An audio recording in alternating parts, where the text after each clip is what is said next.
I imagine some of you in the room might be surprised that I have a voice. I don't talk too much, but anyway, Katie sent a memo out to all of us with 4 bullet points on it to guide us through it, and I just went and took all 4 of them, so I may not get through all 4. But it's been wonderful here at First Presbyterian. Paulette and I joined this church in 2003, but we were also members of another First Presbyterian church for another 30 years before that, Asheboro, North Carolina. So we've been Presbyterians for a long time. When I first came to this church in 2003, I got a message from one of the members of the church that they would like to invite me to a men's breakfast, not breakfast, but a morning Bible study. And so I said, okay. And so I got into the men's Bible study just in that fall of 2003, right off the bat. And it was one of the most wonderful opportunities I had to meet new people in the church and study with them. And Paul Rader led this class on 8 o'clock on Tuesday mornings. Pat Armstrong was right there with me. There was a lot of wonderful people. We had 3 elderly gentlemen, Earl Hagler, Joe Spengler, Conway Garlington. All of those fellows are gone now, but they were very, we used to tease them and say they were spies from the James Park class, you know. Check what was going on down there. We met in the session room down there. We had a conference room, table is still there, and we had that thing almost filled up. Paul Rader led the whole thing, and we were together for all these many years till he left. I think 2012, maybe sometime. But we had, and I really miss that, and that was very influential in my spiritual life, and I appreciated that so much. And number 2 on Katie's list was finding peace in a divided world. And the best example I have of that is our presbytery for the last couple of years has, or maybe 3 years, done trips that you can go on a civil rights tour. And Paulette and I have been fortunate enough to do it the last 2 years. And last March was one of the things I wanted to talk about. We went to Washington, D.C., and there's a busload of people, and there's a mixture of black and white Presbyterians on that bus. And we 2 years, we got to know more and more people. But the one thing I wanted to mention was how we gathered in our tour of Washington on all the sites. One of the most influential things and memorable things, we gathered at the Martin Luther King Memorial there, a huge statue just on past the Jefferson Memorial there. And we held hands there in front of that statue and sang, "We shall overcome." And it would make the hair stand up on the back of your head to experience that. And even the park ranger had tears in her eyes. It's one of the most emotional things she had experienced in her time there. So that was a very time for me. Another, on number 3, she said, your gifts to God's people. Well, some of them might know I do some wood carving. And in 2017, William Pender asked me if I would do a processional cross for the church. And I said yes, not knowing what I was getting into. But that was during the time of the reconstruction of the church and all the changes that we did.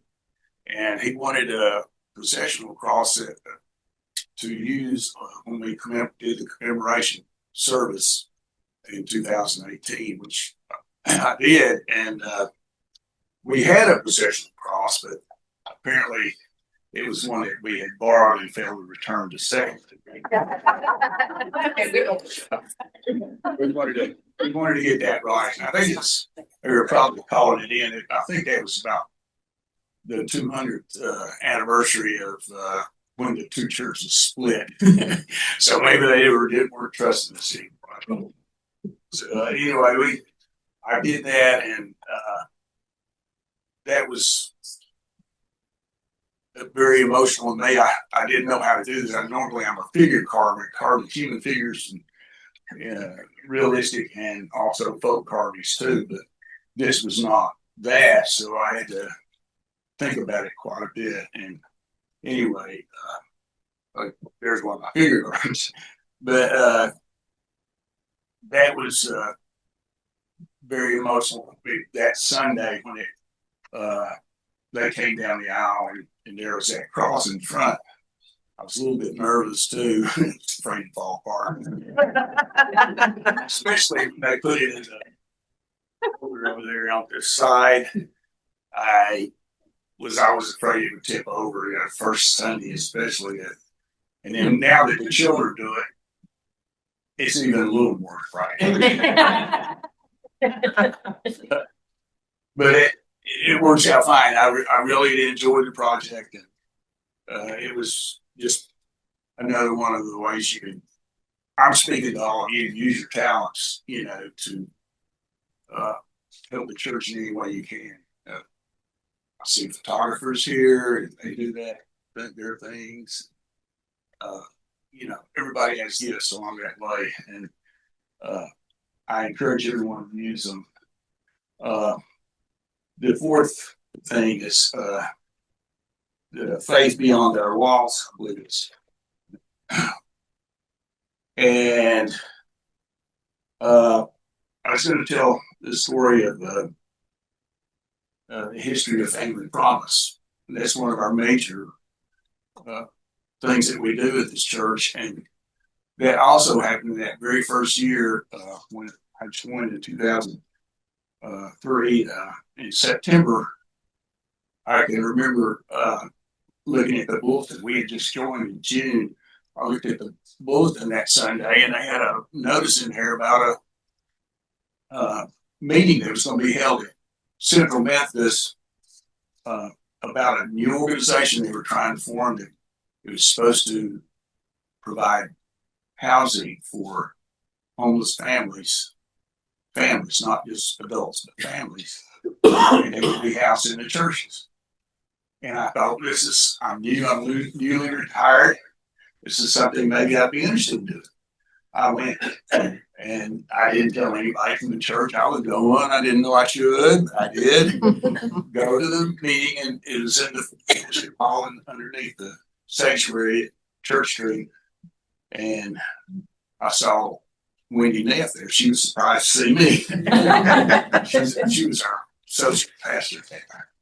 And there was one other lady there that she introduced me as a church member. And I'm sorry, I don't remember who it was. 2 more minutes. Okay.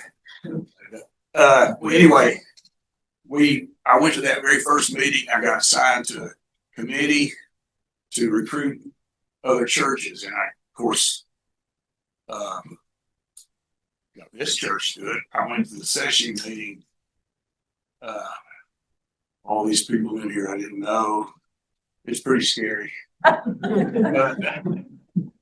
anyway, they did approve it with some questions, and so I did recruit one other church.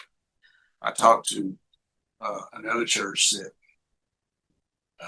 another Presbyterian church, second, and they were very enthusiastic, but somehow or other they did not finally join the program. But it's been a wonderful ministry. I was involved with it for several years. Always, and also a big part of it in her life too.